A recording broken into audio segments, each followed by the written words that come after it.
Entonces, cuando hablamos de la enfermedad mental, aquí es distinto. Cuando hablamos de la enfermedad mental, estamos hablando cuando una persona no la comprenden y actúa de forma extraña, depende de dónde está.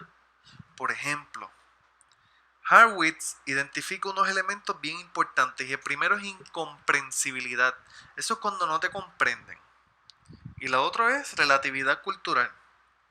Pues depende del lugar del mundo que se encuentre. Si nosotros tenemos aquí, por ejemplo, tenemos en el salón de clase una compañera que de momento a mitad de clase empieza a orar en otro idioma y empieza a gritar, usted lo primero que va a pensar, esta persona tiene problemas mentales. Pero quizás ese compañero que está haciendo eso, de el lugar donde ella vive, quizás en otro país, pues eso es normal.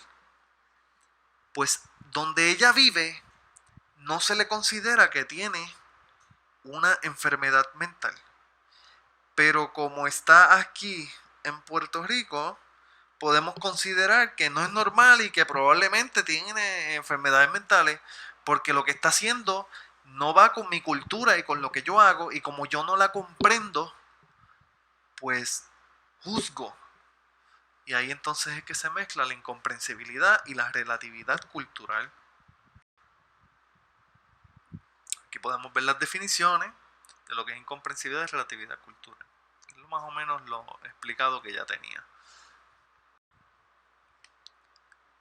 Esta es otra de las definiciones de lo que es enfermedad mental.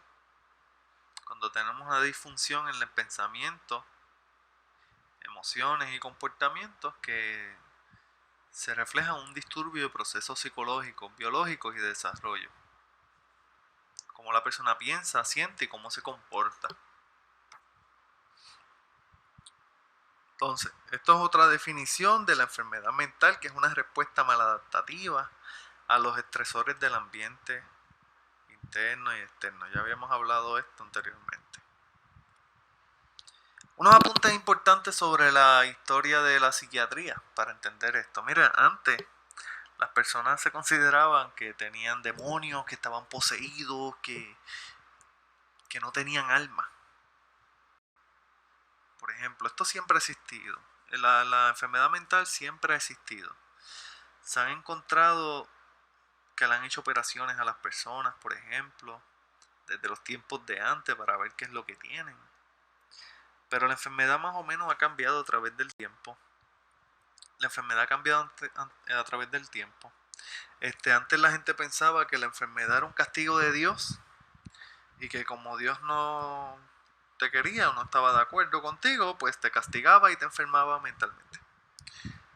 Otra de las formas que la gente llegó a pensar es, por ejemplo, las mujeres cuando hablamos de histeria. La histeria, cuando le dicen a uno, tú estás histérico. Esa palabra histérico viene de histeria. Histeria era una enfermedad para los 1800, 1900 tempranos, que se consideraba que era solamente de las mujeres. Y la histeria solamente la tenían las mujeres y las mujeres estaban histéricas. Y una mujer histérica es lo que se le decía como una loca, por ejemplo. Pero resulta que no era así. Pero luego hablaremos más de la histeria. Pero así se consideraba las enfermedades mentales. Y hoy día se considera de una forma bioquímica genética que realmente la enfermedad mental es una alteración de tu cuerpo. Cuando tienes demasiado, por ejemplo, tienes unas emociones que no puedes controlar, te afecta el líbido, de momento te afectan químicos en tu cerebro y eso hace que en sí tú produzcas algún tipo de enfermedad mental. Aparte de otras muchas formas que hay, pero esto es más o menos lo esencial y la evolución de que ha ido trabajando la enfermedad mental.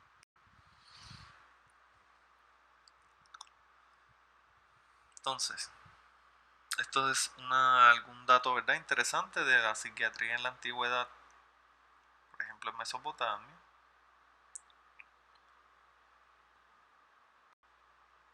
Este es del antiguo Egipto. Pueden aprovechar y leer esta área, no vamos a tocarla profundamente.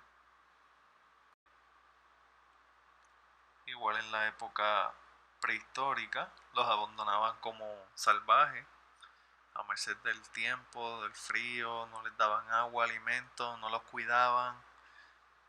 Así era que se trataban antes los enfermos mentales. Gracias a Dios ha cambiado a pasar del tiempo. Esta es el área de los griegos, cómo lo trabajaban.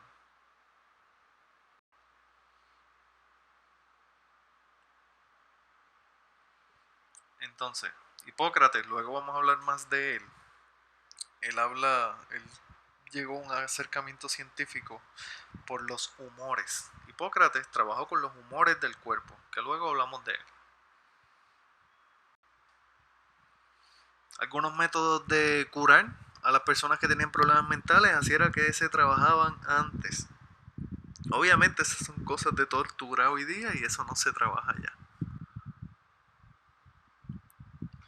Entonces hemos llegado al área de las respuestas físicas y psicológicas del ser humano. Aquí vamos a definir el estrés. Por ejemplo, tengo a Hans Selye.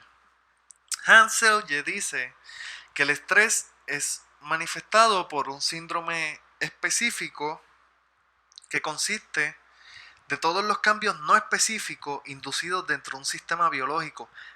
Sí, sé que no entendiste muy bien eso, pero lo que te quiero explicar es que Selye dice que el estrés es algo que pasa, no siempre pasa de la misma forma y me pasa en mi cuerpo. Otra vez, lo que Selye me dice, por ejemplo, hay personas que le sudan las manos cuando tienen estrés. Hay personas que se ponen nerviosos. Hay personas que empiezan a respirar bien rápido. Todas esas cosas son síndromes específicos. Cuando te habla de consiste de todos los cambios no específicos, te habla de que cuando tenemos estrés, a veces sudamos, a veces caminamos de lado a lado, pero no siempre hay un orden específico. Y cuando te habla del cambio en tu cuerpo, pues es tu cuerpo, todo eso te pasa a ti. En otras palabras, Hans Selye dice que el estrés es lo que te pasa, que no siempre te pasa de la misma forma y se refleja en tu cuerpo. Esa es la forma más fácil que podemos definir a Selye. Entonces, hoy se trabaja con algo que se llama la pelea o huida. Eso es el fight or flight. Esto es, o afronto la situación o me voy corriendo. Tu cuerpo se prepara. Cuando pasan esas cosas, tu cuerpo se prepara. Una de las cosas que hace tu cuerpo es que se inicia el síndrome de pelea-huida. El individuo utiliza la respuesta fisiológica para la adaptación. Por ejemplo, cuando estás, de la forma más fácil que podemos trabajarlo es que estás en la calle y te persigue un perro. Y el perro es un perro grande. Y tú sientes que te puede hacer daño. Pues aquí es que ocurre la reacción de alarma. Tienes dos opciones. O enfrentas al perro o te vas corriendo.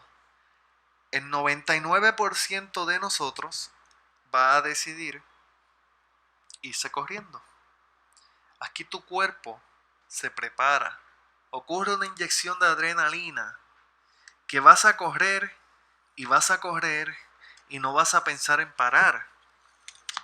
Por ese pequeño periodo de tiempo en lo que te escapas del perro, tu cuerpo te da una energía más allá de la que ya tienes. Y eso hace que luego que tú te escapas del perro y llegas a tu casa cansado y asustado, sientes que corriste un maratón, sientes que no puedes con tu vida, sientes que estás muy cansado. ¿Por qué? La etapa de agotamiento. Como estuviste expuesto a ese estresor tanto tiempo, tu cuerpo agotó las energías que te quedaban para salir de esa situación.